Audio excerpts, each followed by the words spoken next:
My name is Gideon, and today we are checking out some elder revenge stories. And if you do love an elder revenge stories filled with wisdom, then consider hitting that like button, subscribe to the channel, and maybe hit that notification bell too. Now, let's crack on with today's first story. It all started on March 14th, 2023, at my granddaughter Madison's 9th birthday dinner. She looked me dead in the eye and said, "Grandma, my mama says you're just a charity case. She says we're doing you a favor letting you come here." I'm Ruby Mae Johnson. I'm 68 years old. I've been a widow for 15 years, and I raised my son, Marcus, alone after my husband, Benjamin, died of a heart attack at 47. I didn't cry. I didn't yell. I didn't cause a scene. I just said, "Thank you for letting me know where I stand." Stood up from that $200 per person table and walked out of Elway's Steakhouse with my head held high. What happened next? Well, let me tell you about the most expensive birthday party that family never forgot. If you're listening from somewhere far away, drop your city in the comments so I can see how far this has traveled. And please stay with me until the end because this story isn't just about revenge. It's about something much more important. Knowing your worth. It was a Tuesday afternoon when the text came through. I was in my living room on Welton Street in Five Points, the historic heart of Black Denver, ironing my navy blue suit, the one I'd bought 5 years ago at Macy's for my retirement party from the law firm where I'd worked as a paralegal for 40 years. My phone buzzed on the ironing board. Marcus. "Mom, Madison's birthday dinner tonight at Elway's. 7 p.m. Don't be late. Not would you like to come, not we'd love to have you, just a command, an order from my 42-year-old son, who I'd raised alone, put through the University of Denver, and supported through every mistake he'd ever made." I looked at the photograph on my mantle. Benjamin Johnson stared back at me, handsome in his Sunday suit, that gentle smile that had gotten me through 25 years of marriage. He'd been gone 15 years now, but I still talk to him sometimes. "Benjamin," I whispered, smoothing the wrinkles from my jacket. "Your boy is testing me today. But you always said stand tall, Ruby, even when they want you to kneel. So that's what I'm going to do." I went to my bedroom and pulled out the birthday gift I'd been preparing for 3 months. A $5,000 savings bond in Madison's name. Money I'd saved from my Social Security checks, putting aside $200 a month. And beside it, a handcrafted leather journal from the tattered cover bookstore embossed with Madison's initials. AJ, Madison Grace Johnson, my grandbaby, 9 years old today. I wrapped them carefully in silver paper, tied it with a purple ribbon, Madison's favorite color, and placed it in a gift bag. Then I put on my good pearl earrings, the ones Benjamin had given me for our 20th anniversary, and checked myself in the mirror. A 68-year-old black woman in a 5-year-old suit looked back at me. Respectable, dignified, invisible to most people. But Benjamin used to say I had a backbone made of steel wrapped in velvet. People always mistook the velvet for weakness. They were about to learn different. Elway's Steakhouse sits in the Cherry Creek neighborhood, the kind of place where white Colorado money goes to see and be seen. The valet parking alone costs $15. A single ribeye steak runs $85. The wine list has bottles that cost more than my monthly electric bill. I arrived at exactly 6:55 p.m., 5 minutes early, just like my mama taught me. Through the tall glass windows, I could see my family already seated at a large round table in the center of the dining room. The best table in the house, the one that says, "Look at us. We matter." My son Marcus sat at the head wearing a charcoal gray suit that looked expensive. His tie was burgundy silk. His watch, a Tag Heuer I didn't remember him owning, caught the light when he reached for his wine glass. Brittany, my daughter-in-law, sat to his right. She was wearing a champagne-colored dress that probably cost more than my monthly grocery budget, and her hair was styled in loose waves that screamed professional blowout. Her wrist dripped with the gold bracelet I'd bought her for Christmas 2 years ago. For $200 I'd taken from my savings because Marcus said she'd been so good to him. And there was Madison, my granddaughter, sitting across from her mother with an iPad propped in front of her plate. She was wearing a designer dress. I recognized it from the Ralph Lauren window downtown.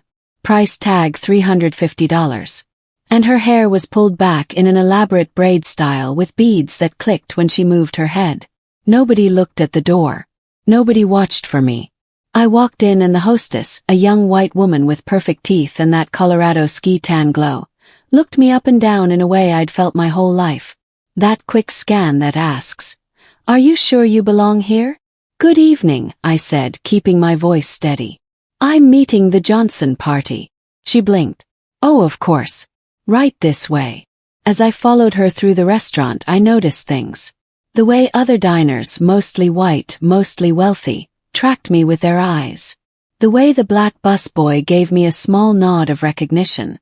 One of those subtle gestures that says, "I see you, sister." And I noticed something else.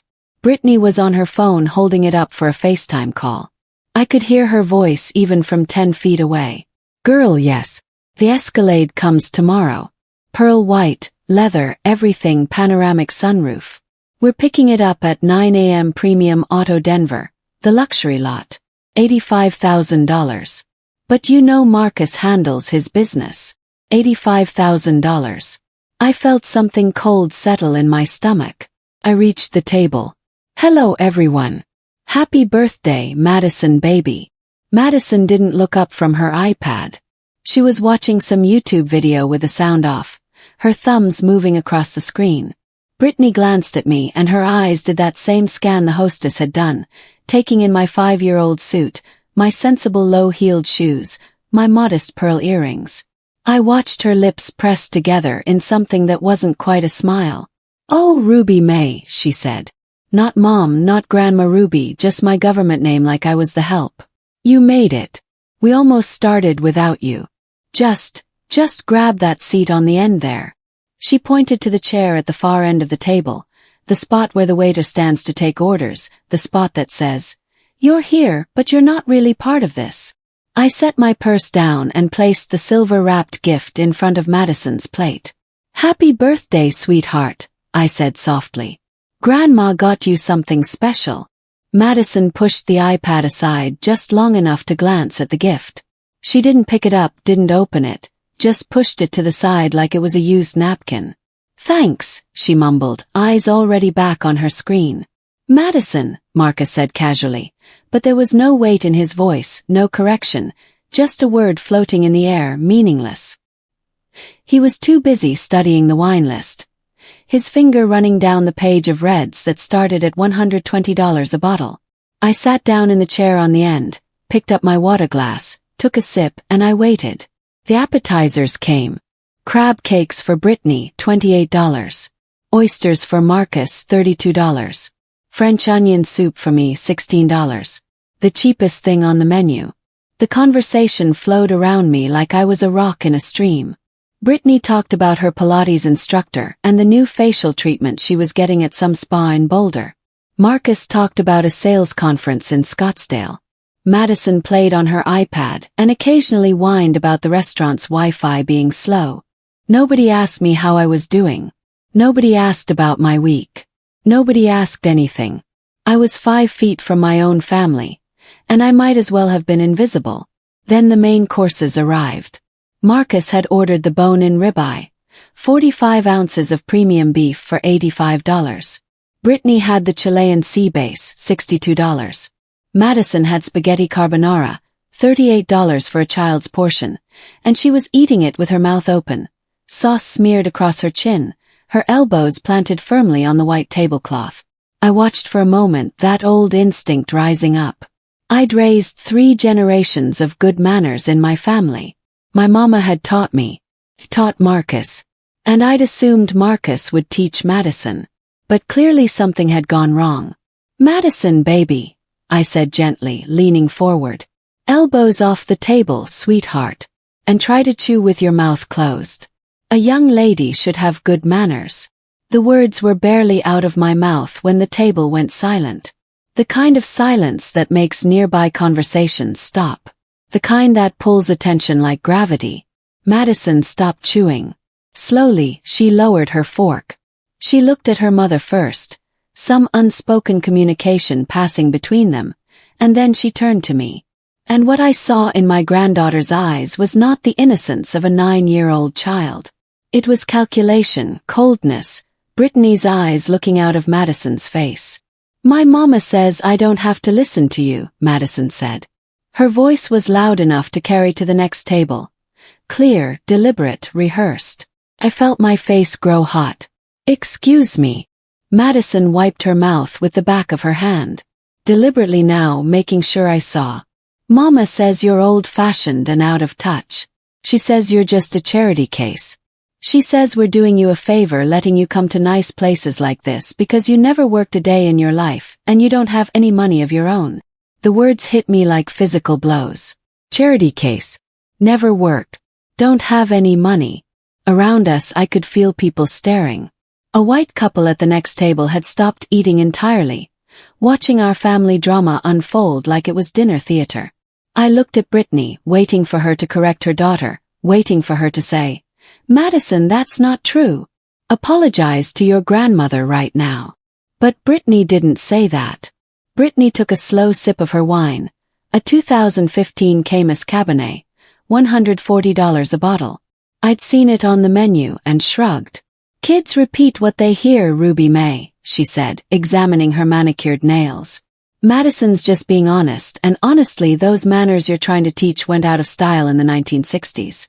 This isn't your mama's dinner table." I turned to my son, my baby boy, the child I'd carried for 9 months. The toddler whose fevers I'd nursed through the night. The teenager whose college applications I'd proofread. The young man whose tuition I'd paid by working double shifts after Benjamin died. "Marcus," I said, and I heard my voice shake. "Did you hear what your daughter just said to me?" Marcus loosened his tie. He looked uncomfortable, but he wouldn't meet my eyes. He glanced at Brittany, then at Madison, and finally briefly at me. Then he laughed, a nervous wheezing laugh that said he'd chosen his side. "She's just a kid, Mom," he said, waving his hand dismissively. "Don't be so sensitive. Besides," he leaned back in his chair, that expensive watch catching the light again. "Brittany's not entirely wrong. I mean, we are paying for your meal tonight, aren't we? Just let it go. Don't make this into a thing. We are paying for your meal." The room tilted.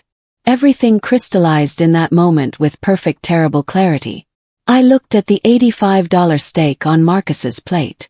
At the $140 wine bottle, now half empty. At Brittany's $4,200 bracelet. At Madison's $350 dress. And I understood. Marcus hadn't just been taking money from me.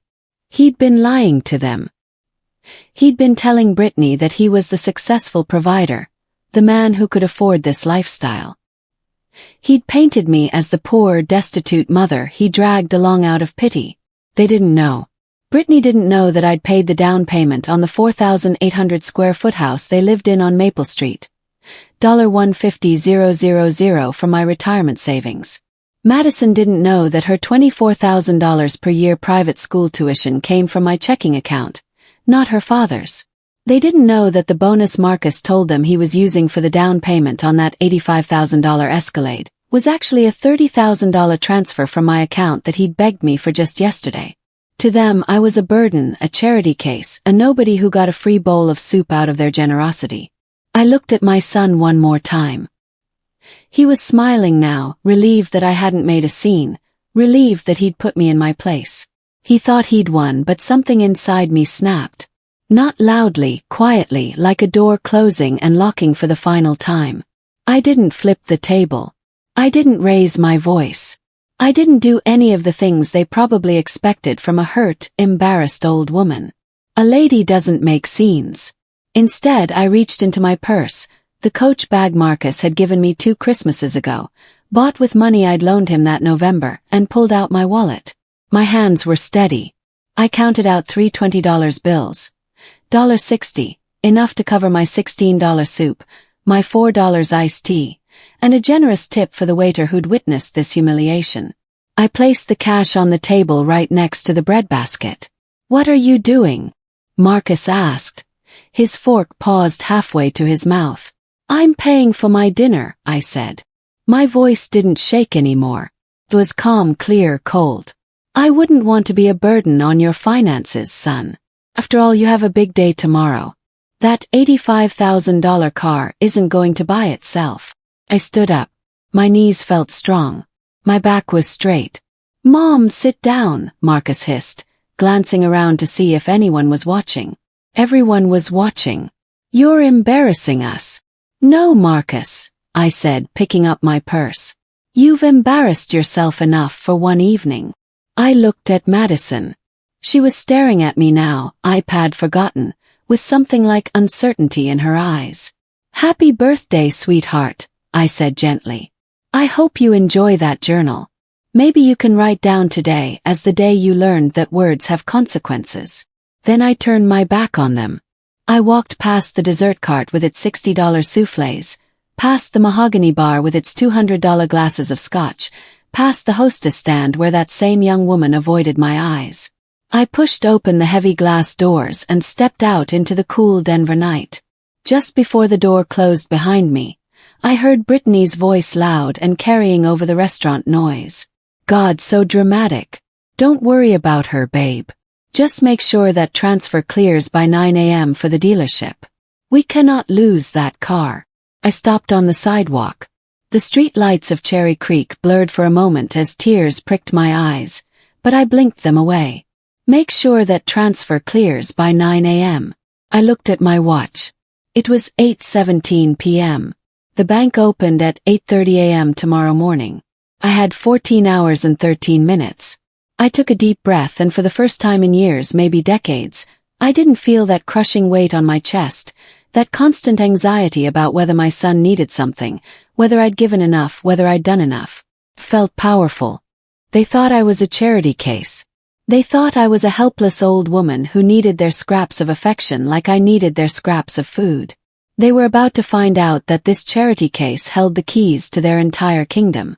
I walked to my 2013 Honda Accord, parked in the general lot 3 blocks away because I wasn't about to pay $15 for valet.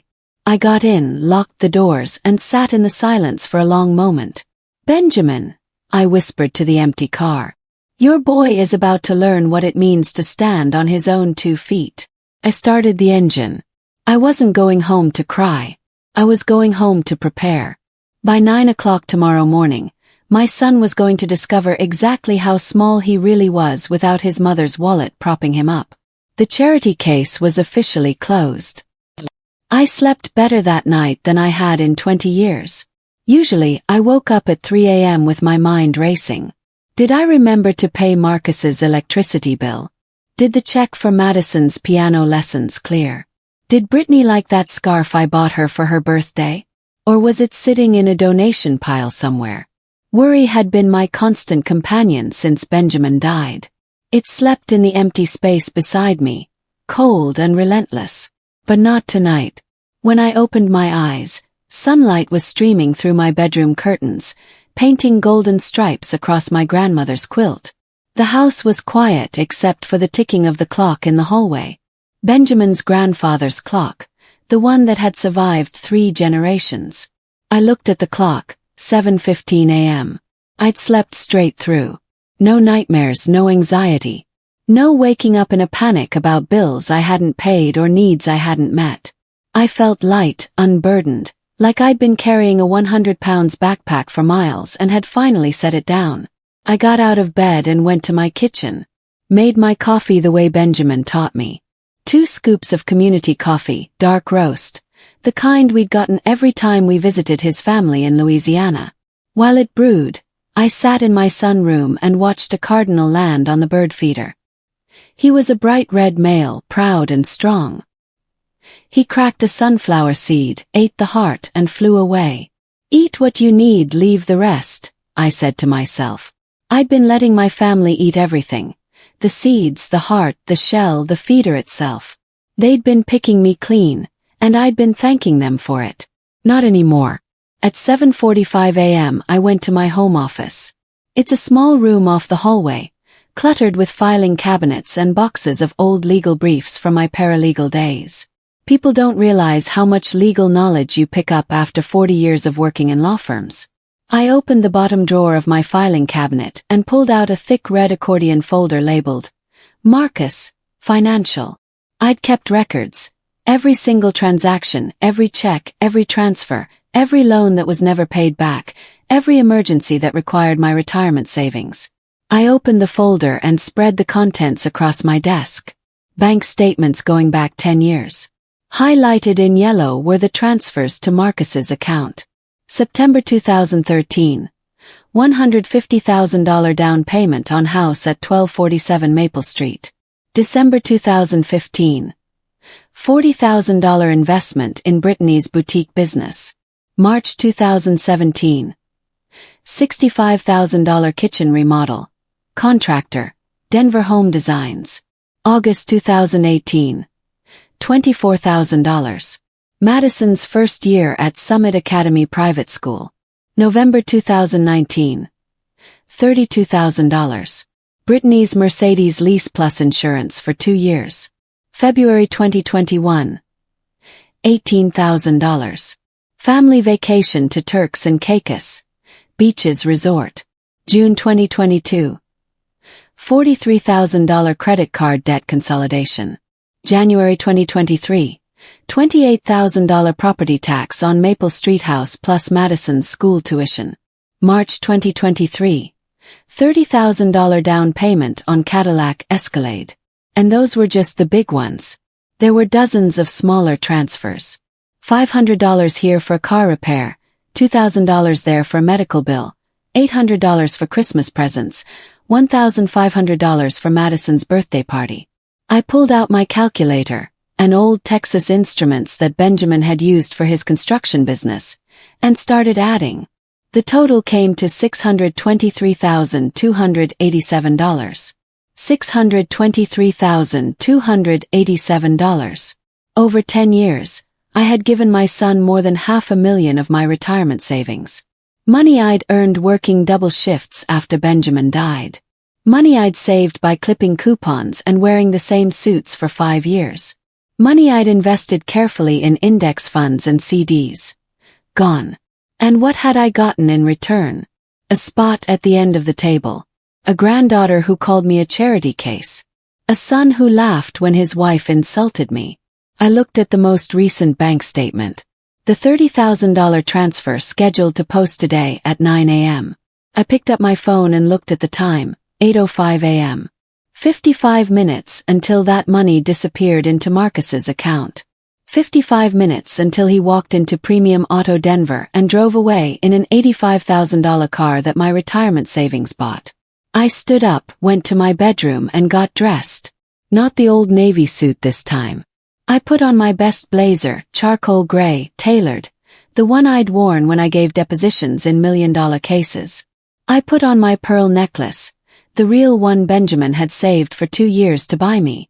I put on my lipstick, my good shoes. I looked in the mirror and saw the woman I used to be. The paralegal who'd gone toe-to-toe with attorneys 3 times her age. The woman who'd raised a son alone and built a life from nothing. That woman had gotten lost somewhere along the way. Buried under years of yes and of course and whatever you need. But she was back now. I grabbed my purse, my red folder and my car keys. I had an 8:30 a.m. appointment at First National Bank of Denver. And my son was about to learn that the ATM he'd been using for 42 years was permanently out of order. First National Bank of Denver sits on the corner of 17th and Curtis Street, a granite building that stood there since 1947. I've been banking there for 33 years since Benjamin and I opened our first joint account in 1990. I pulled into the parking lot at exactly 8:25 a.m. Through the glass doors, I could see the tellers unlocking their drawers, turning on their computers, counting their starting cash. The familiar ritual of a bank opening. At 8:30 a.m. sharp, the security guard, Charles Bennett, a retired Denver police officer who'd worked there for 12 years, unlocked the front door. "Morning, Mrs. Johnson," he said, holding the door open. His smile was genuine. "You're here bright and early today." "Big day, Charles," I said, walking past him. "Very big day." I went straight to the back office. Through the glass walls, I could see David Henderson, the branch manager, settling into his chair with his morning coffee. David was 58, silver-haired, and had been handling my account since Benjamin died. He looked up surprised when I knocked on his door. "Ruby May," he said, standing. "I wasn't expecting you. Is everything all right? The transfer, did it go through okay?" He knew about the $30,000. I'd been in here yesterday at 4 p.m. fretting over it, making absolutely sure it would post to Marcus's account by 9 a.m. this morning. "The transfer is exactly what I'm here about, David," I said, sitting down in the leather chair across from his desk. I placed my red folder on his desk. "It hasn't posted yet, has it?" He typed something on his keyboard, squinted at his screen. "It's scheduled to post in," he glanced at his watch, 23 minutes. 9 a.m. sharp, just like you requested. "It's sitting in pending status on account number 4598, the joint account." "Cancel it," I said. The hum of the air conditioning seemed to get louder in the silence that followed. "I'm sorry," David said.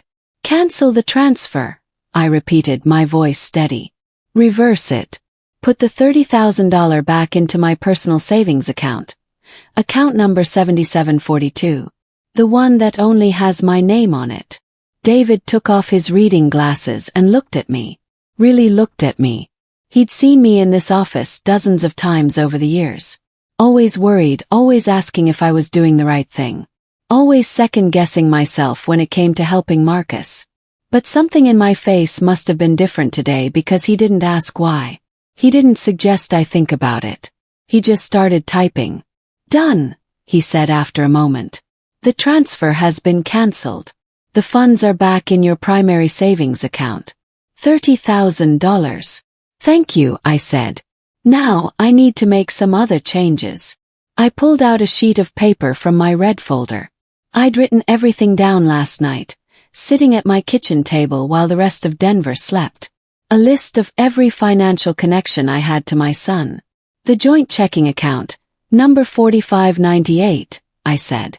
"The one Marcus uses for his mortgage payments and household bills. I want my name removed from it today, right now." David leaned back in his chair. "Ruby May, if you remove your name, you won't have access to monitor transactions anymore.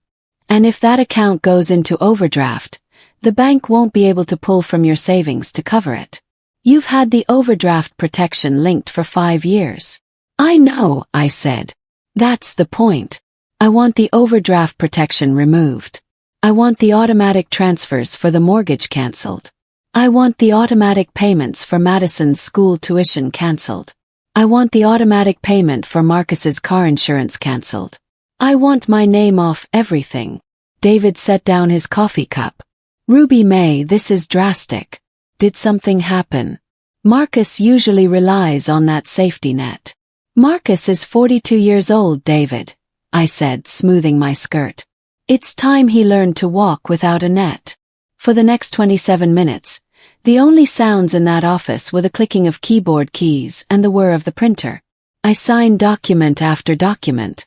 Revocation of joint account access. Signed, Ruby May Johnson. Removal of authorized user, Brittany Johnson. Signed, Ruby May Johnson. Cancellation of recurring transfer, mortgage. Signed, Ruby May Johnson. Cancellation of recurring transfer, tuition. Signed, Ruby May Johnson. Cancellation of overdraft protection. Signed, Ruby May Johnson. Revocation of power of attorney. Signed, Ruby May Johnson. With every signature I felt lighter, like I was signing my own Emancipation Proclamation, taking back my life $1 at a time. "All right," David said finally, handing me a receipt. "It's done. You have complete control of your assets now. The joint account is solely in Marcus's name. You have no liability, no access, no connection." He squinted at his screen. "The current balance in that account is $416.32. $416. That was what my son had to his name without me. And he was on his way to buy an $85,000 car. "Thank you, David," I said, standing and shaking his hand. "You take care, Ruby May," he said. And there was something in his voice, A new respect maybe, or recognition. You look well today. I feel well, I said. For the first time in a long time I feel well.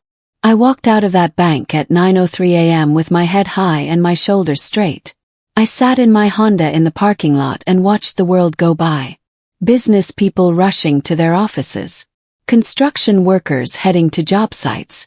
The city of Denver waking up to another Thursday morning. My phone was sitting in the cup holder. At 9:08 a.m. it buzzed. Then it buzzed again. Then a long vibration. Phone call.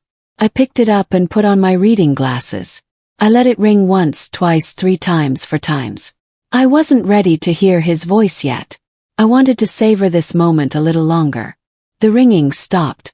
Then a text message appeared. Marcus. Mom, I'm at the dealership.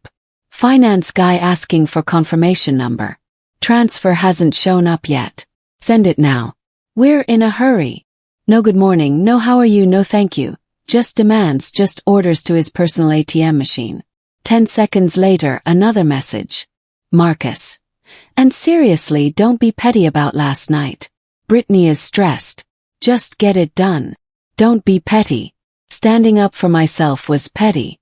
Refusing to be humiliated was petty. I felt that cold smile touch my lips again. The smile of a woman holding all the cards. I tapped the reply box. My fingers moved slowly, deliberately.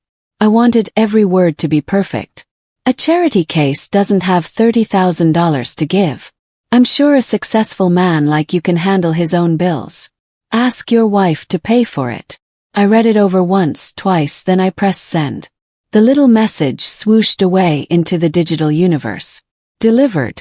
My phone immediately started ringing again. Marcus calling. I looked at his name on my screen. For years that name had made me jump.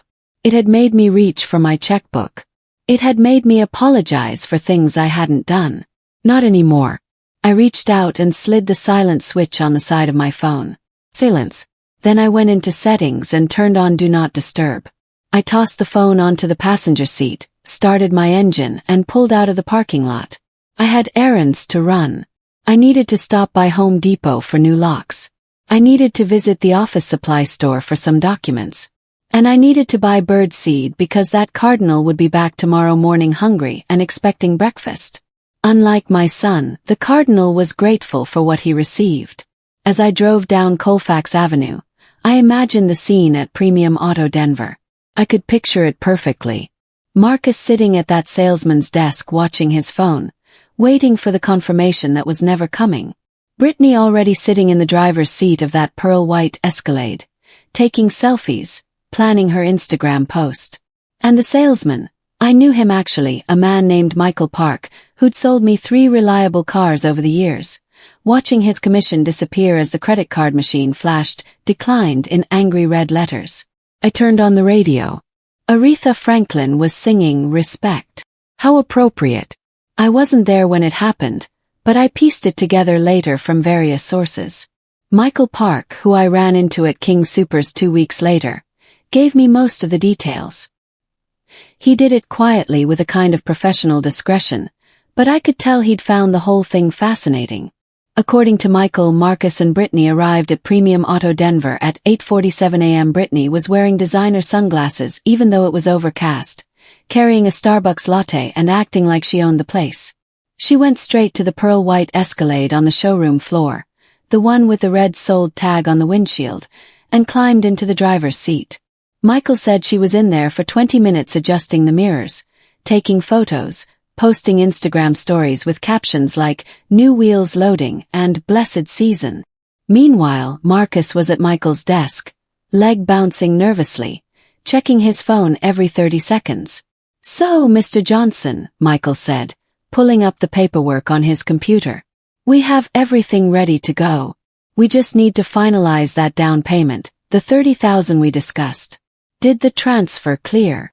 "Oh, absolutely," Marcus said, flashing that charm smile he uses when he's lying. "My mom, Ruby Mae Johnson, you might know her. She was sending it over this morning. Should be there any second. You know how banks are. Slow." Michael nodded and checked his system, refreshed the screen, frowned. I'm not seeing it, Mr. Johnson, Michael said. The account balance is showing $416.32. Michael told me that Marcus's face went white. Actually white, like all the blood had drained to his feet. That's impossible, Marcus said. Try the card. Just run the debit card.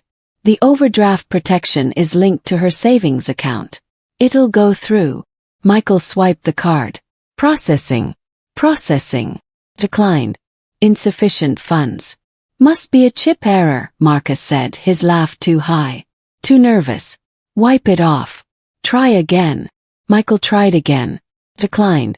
Insufficient funds. Mr. Johnson, Michael said gently, sliding the card back across the desk. The link to the secondary funding source has been severed. There's no money available. That's when Brittany noticed something was wrong. She climbed out of the Escalade. Michael said she actually slammed the door so hard the entire showroom echoed, and marched over in her heels. What is taking so long? She demanded. I want to get this detailed before lunch. Why aren't we signing papers? There's a hiccup with the funds, Marcus mumbled. What hiccup? Brittany's voice was rising now. He turned to Michael. Just run it again. His mother probably messed up the routing number. She's getting senile, I swear. Michael said he tried to explain, but Brittany wasn't listening. She grabbed Marcus's phone and started reading his messages. Her face when she read my text, Michael said it was something to see. Is she joking? Brittany's voice carried across the entire showroom now. Other customers were staring. She thinks she can teach us a lesson today. Call her. Call her right now. She's not answering, Marcus said. She sent this text and then nothing. Well, fix it, Brittany screamed. Pay for it from your investment account, your bonus, your salary. You're the VP of sales. You make 6 figures. Just write a check. And this, Michael said this was the moment everything fell apart. Marcus froze. He looked at his wife. He looked at the salesman. He looked at the floor. I can't, he whispered. What do you mean you can't? Brittany demanded. That's when Michael decided to put them out of their misery. Ma'am, Michael said quietly, turning his computer screen so they could see. The financing for this vehicle wasn't approved based on Mr. Johnson's income alone. His debt-to-income ratio was too high. The loan was approved based on the co-signer's assets and credit score. He pointed to the screen. Ruby Mae Johnson, credit score 810. Assets $420,000 in verified accounts. She's listed as the primary guarantor. Without her backing, Mr. Johnson doesn't qualify for this tier of luxury vehicle. The silence that followed, Michael said, was deafening. Brittany stared at the screen, at my name, at my credit score, at the word primary guarantor. Then she turned to Marcus. You told me you bought our house, she said, her voice dropping to something dangerous. You told me your bonus paid for it. You told me your mother was just, that we were helping her. Marcus couldn't speak. He was shrinking in his chair, getting smaller and smaller. He doesn't pay for the house, ma'am, Michael added. And I have to say, when he told me this part, I detected a hint of satisfaction in his voice. The mortgage payments come from the same joint account Ruby Mae just closed. I remember because she set up those automatic payments right here at this desk 5 years ago. April 2018. You lied to me, Brittany hissed. You made me look like an idiot. Told everyone. Posted it on Facebook. Everyone thinks we're rich. Brittany, please, Marcus begged. We can figure this out. We can get a lease on a Honda. We can. Don't touch me, Brittany screamed. She grabbed her purse and stormed out of the dealership, past the other customers who were now openly watching the show. Marcus sat there for another minute alone at that desk. I'm sorry, Mr. Johnson, Michael said, taking the keys to the Escalade and locking them in his drawer. I can't sell you this car. You might want to go after your wife. Marcus stood up and walked out, his shoulders slumped. His expensive suit suddenly looking cheap and ill-fitting. They'd arrived in a cloud of perfume and arrogance. They left in their dented 2019 Honda Civic, screaming at each other before they even got out of the parking lot. Michael said he watched them go and thought, "That Ruby Mae Johnson is one smart lady." While my son was having the worst morning of his life, I was at Home Depot. I stood in the lock and key aisle looking at deadbolts and door handles. A young employee, his name tag said Carlos, approached me. "Can I help you find something, ma'am?" "I need to change all the locks on my house," I said. "Front door, back door and garage side entrance." "How quickly can you do it?" "We have a locksmith service," Carlos said, "but the earliest would be tomorrow." "I need it done today," I said. "By noon." "It's an emergency." Something in my voice made him pause. He looked at me, really looked, and I think he saw something there. Maybe he'd seen that look on his own grandmother's face. That look that says, "I've had enough. Let me call my manager," he said. 20 minutes later, I had an appointment with their emergency locksmith service. 1 p.m. at 1247 Maple Street. "That's not your address in our system," the manager said, looking at her computer. "It's a rental property," I said smoothly. "I own it. The tenants have become problematic." She nodded, understanding immediately. "We'll be there at 1 o'clock, Mrs. Johnson." From Home Depot I went to Office Depot. I needed to print something official looking and absolutely clear. I typed it up on their public computer, standing there in the copy center. To Marcus Benjamin Johnson and Brittany Nicole Johnson. From Ruby Mae Johnson, property owner. Re. Property located at 1247 Maple Street, Denver, Colorado, 80220. Date: March 15, 2023. You are hereby notified that you must vacate the above referenced property within 30 days of receipt of this notice. Your occupancy was permitted on the condition of financial arrangements that you have now violated through misrepresentation and disrespect.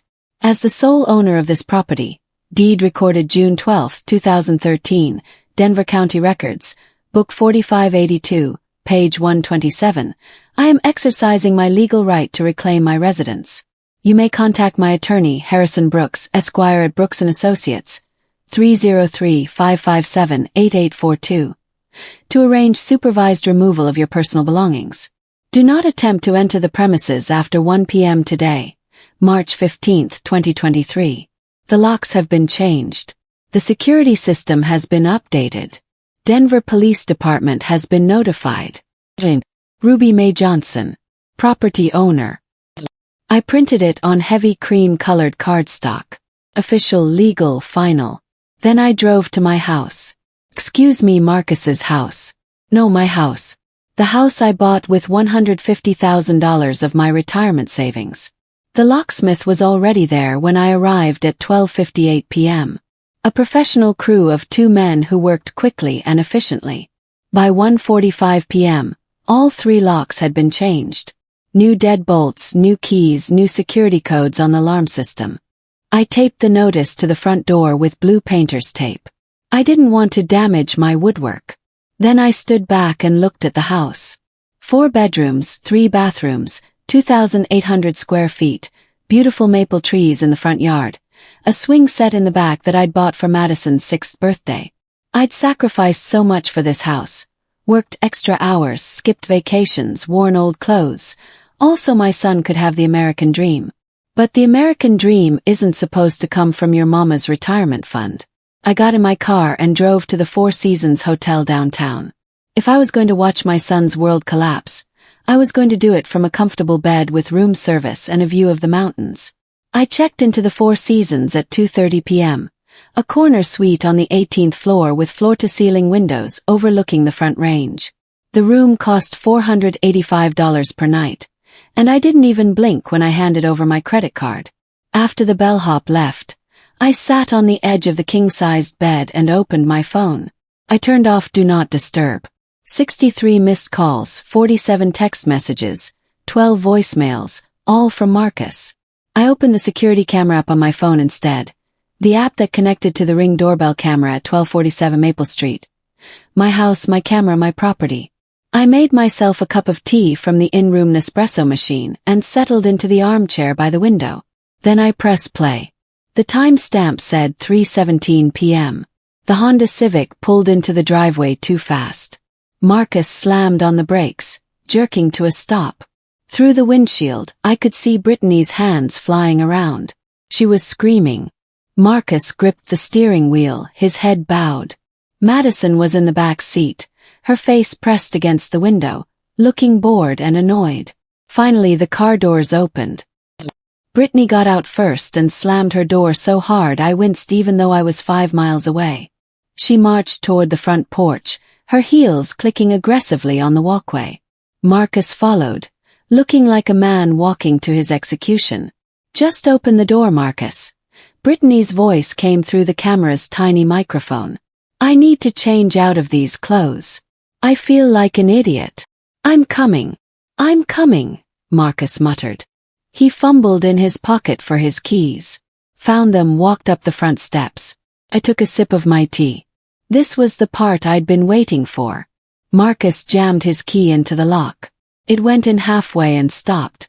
He jiggled it. Nothing. He pulled it out, examined it, shoved it back in, tried to turn it. It wouldn't budge. "What is wrong with you?" Brittany snapped. "Open the door." "It's stuck," Marcus said, his voice rising with panic. "The key won't turn." "Give it to me." Brittany snatched the keys from his hand. She shoved the key in and twisted with all her strength. Snap. Half the key broke off inside the lock. "Great," Brittany screamed. "Just great, Marcus. You haven't maintained this house in years. The lock is broken." "It's not broken," Marcus said slowly. He was leaning in close now, looking at the doorframe. It's new. This is a new lock."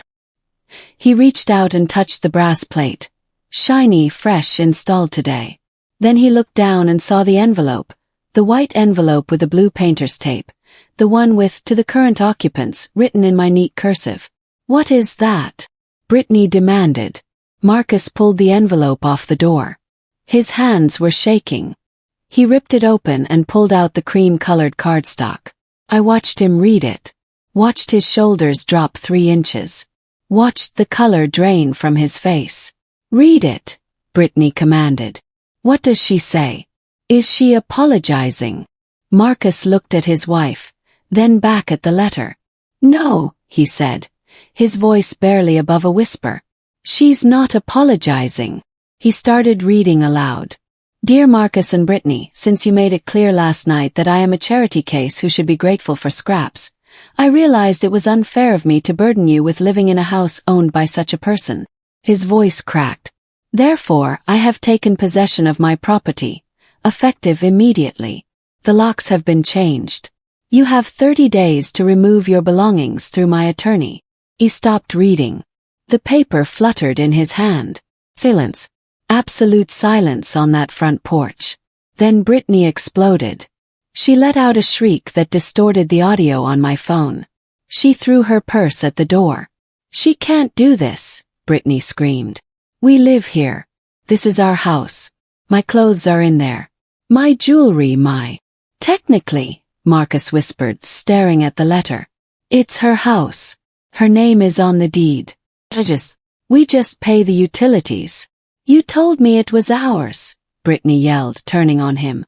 She started hitting his chest with her fists. "You told me she put it in your name years ago. You lied." "I thought she would," Marcus said weakly, backing away. "She said she'd leave it to me in her will. I didn't think she'd actually kick us out while she was still alive."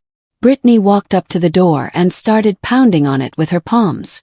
"Ruby May," she screamed. "Open this door. I know you're in there. This is illegal. You can't lock us out." I took another sip of my tea. "Oh honey," I thought. "I'm not in there. I'm 5 miles away watching you on my phone." Madison got out of the car. She walked up to her parents looking scared. "Mom, Dad, why can't we go inside? I need my iPad. It's on the charger." "Shut up, Madison," Brittany snapped. Then she immediately covered her mouth, realizing what she'd done. Madison's face crumbled. She started crying. Marcus looked at his daughter, then at the house. Then he walked to the bay window and cupped his hands around his eyes, peering inside. He could see the living room, clean, empty, the photo still on the mantel. His graduation, his wedding, Madison as a baby, a life he'd taken for granted. He turned back to Brittany. "She's not home," he said. "The alarm light is red. If we break a window, the police will come." "So, what do we do?" Brittany hissed. "We can't stand in the driveway like homeless people. The neighbors are watching." She was right. I switched to the driveway camera view. Mrs. Diane Martinez across the street was on her porch watering her petunias. She'd been watering that same pot for 7 minutes straight. She was watching everything. "We have to go," Marcus said. "We have to go to a hotel." "With what money?" Brittany asked. "You said the accounts were empty. You said the cards were declined." Marcus rubbed his face with both hands. "I have a credit card. One she doesn't know about. It has a limit of $2,000. Should get us a room for a few nights." "A few nights?" Brittany stared at him. "She'll cave by tomorrow. She always caves. She's just throwing a tantrum because of what Madison said." "I don't know, Brittany," Marcus said, looking at the broken key stuck in the lock. "She changed the locks. That's not a tantrum. That's permanent." They stood there for another minute, defeated, lost. The wind blew the notice on the door, making it flutter. Finally, they trudged back to the Honda. Brittany got in the passenger seat and slammed the door. Marcus got in the driver's side and sat there for a long time before starting the engine. I watched them back out of the driveway. They didn't look like the power couple they pretended to be last night at Elway's. They looked like refugees. Closed the app on my phone. My hands were trembling slightly. Not from fear, from adrenaline. It's a terrifying thing to burn a bridge while you're standing on it. But I wasn't on the bridge anymore. I'd already crossed it. I was safe on the other side. They were the ones stuck in the canyon. I picked up the room service menu and ordered dinner. Grilled salmon with asparagus, a glass of Pinot Grigio, a slice of chocolate cake for dessert. Nobody was going to call me a charity case while I ate. I spent 3 days at the Four Seasons. On the 4th day, I went home to my house on Welton Street, the house Benjamin and I bought in 1992, the one with my name alone on the deed. I made my coffee, fed my cardinal and waited. 5 days later my phone rang. Tuesday afternoon, while I was pruning Benjamin's roses. "Kennedy iPad," I answered. "Hello, Grandma." Madison's voice was small, wobbly. "I'm so hungry." Every grandmother instinct screamed at me to fix it. Then I heard it faint in the background. Marcus's voice. "Good. Now tell her we don't have money for dinner." "Madison, sweetheart," I said gently. "When was the last time you ate?"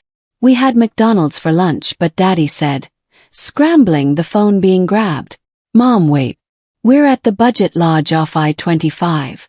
We can't afford." "Stop," I said coldly.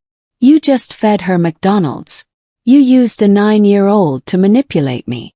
I just thought if..." "Madison," I said. "Sweetheart, if Daddy calls me crying about hunger again, I won't send money. I'll send Child Protective Services.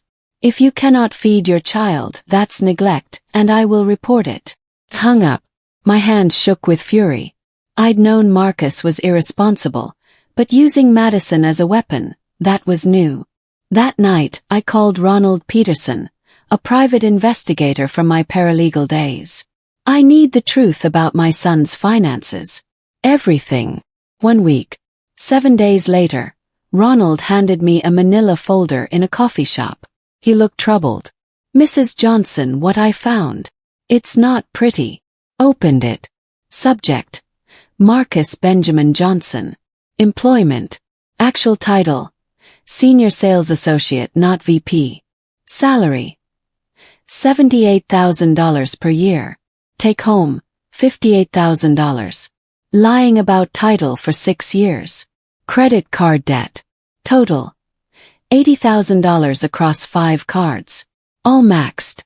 Minimum payments: $2,100 per month. All auto-drafted from Ruby May account until March 15th. Brittany Johnson. Never held full-time employment. Boutique never opened. $40,000 spent on designer clothes, spa treatments, unexplained cash. Current situation. Budget lodge. $623 per week. Emergency credit card maxes out in 3 days. Analysis. Family spending. $9,200 per month. Marcus's income.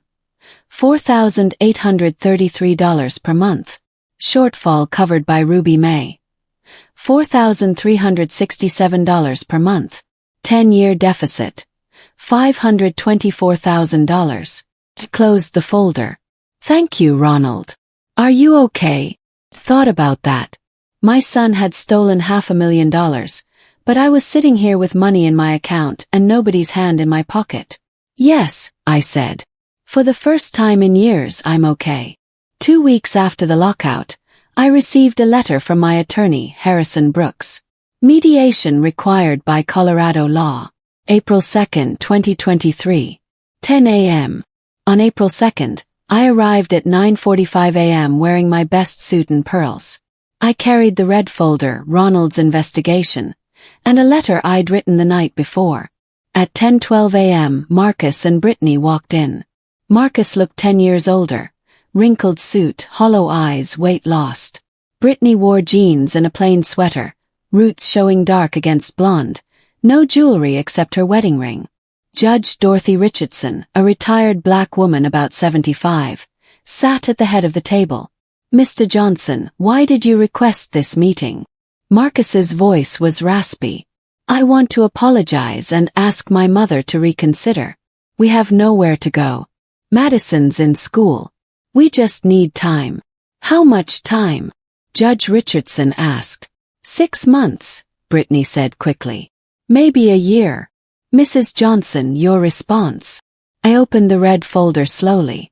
May I present context? I pulled out bank statements one by one. September 2013. $150,000 down payment on the house. December 2015. $40,000. Brittany's business. March 2017. $65,000. Kitchen remodel. March 2023.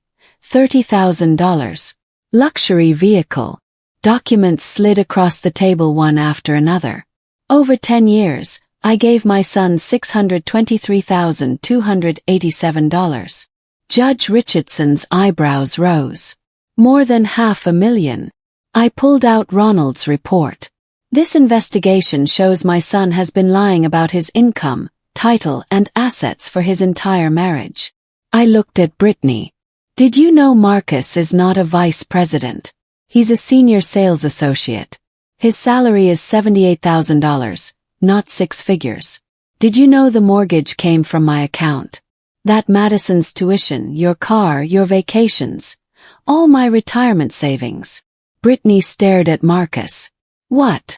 I wanted you to think I was successful, Marcus burst out. I wanted to be the man you thought I was. By stealing from your mother. I wasn't stealing. I was going to pay her back. 10 years, I said. How much more time do you need? Silence. Judge Richardson cleared her throat.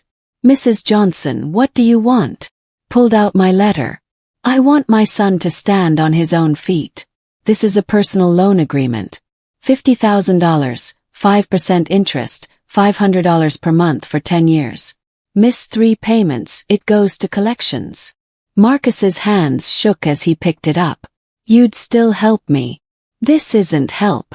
It's a loan with consequences. You'll pay back every penny. The house sold. $740,000, closing in 30 days.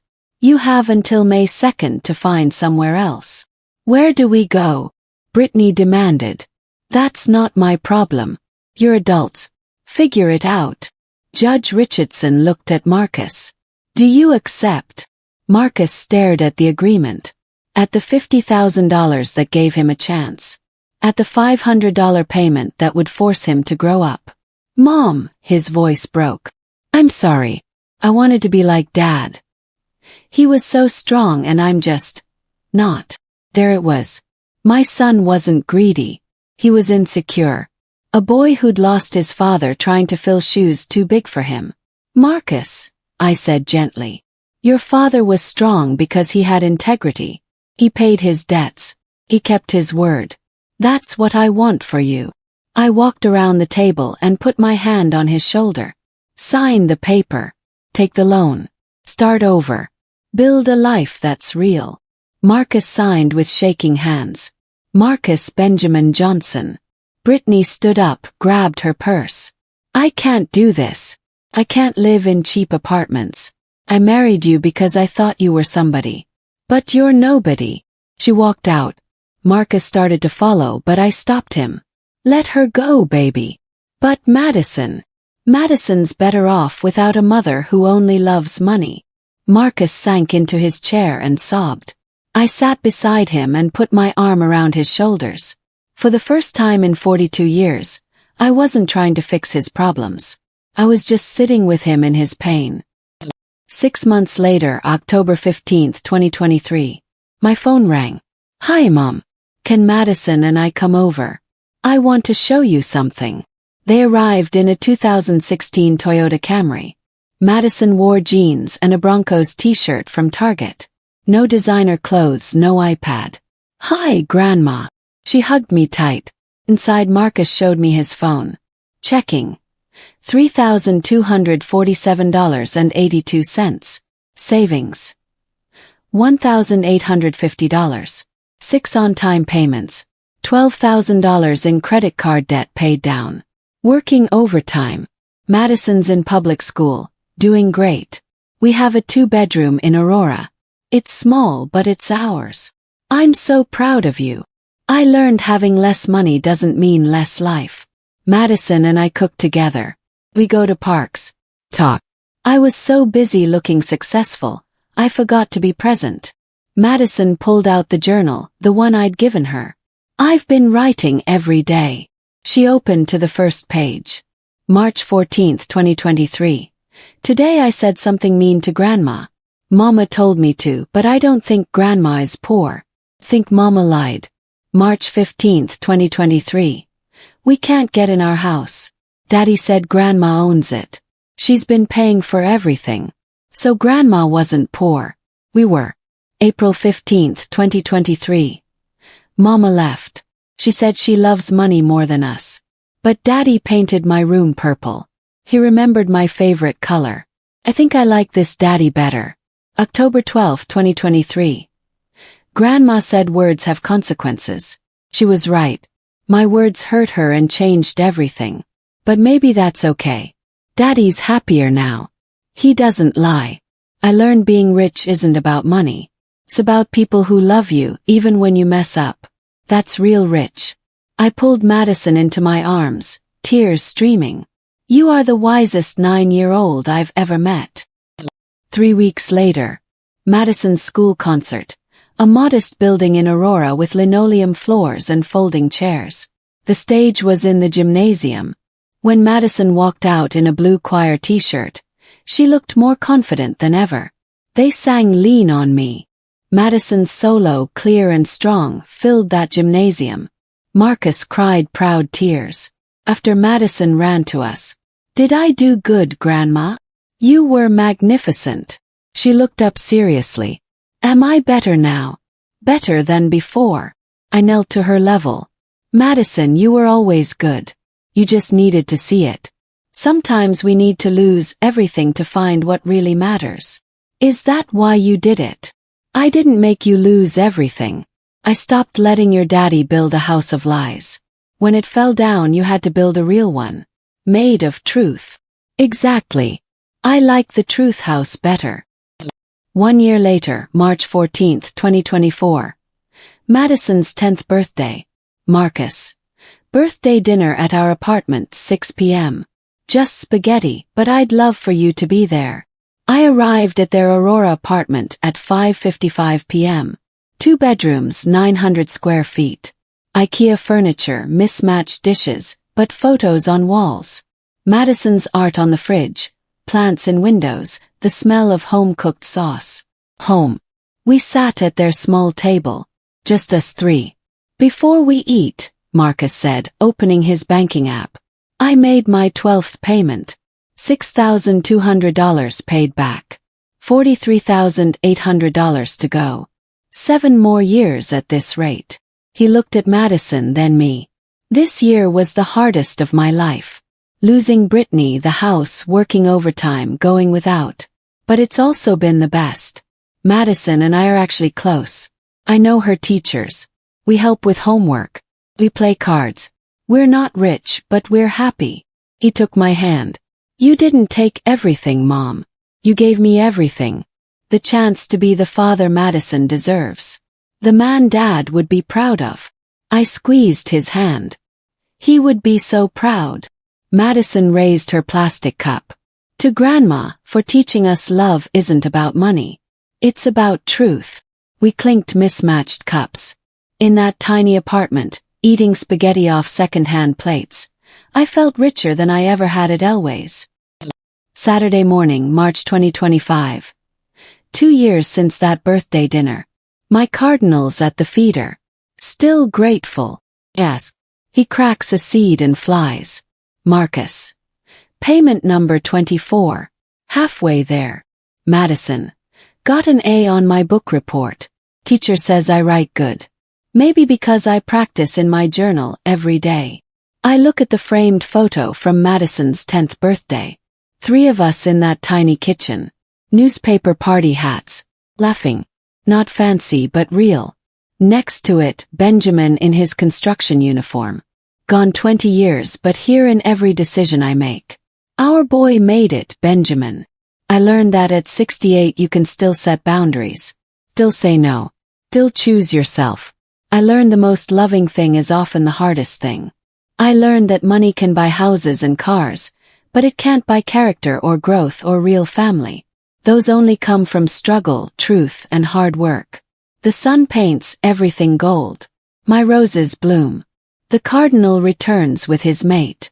2 birds sharing breakfast. I finish my coffee and go to my garden. The roses need tending. Life needs living.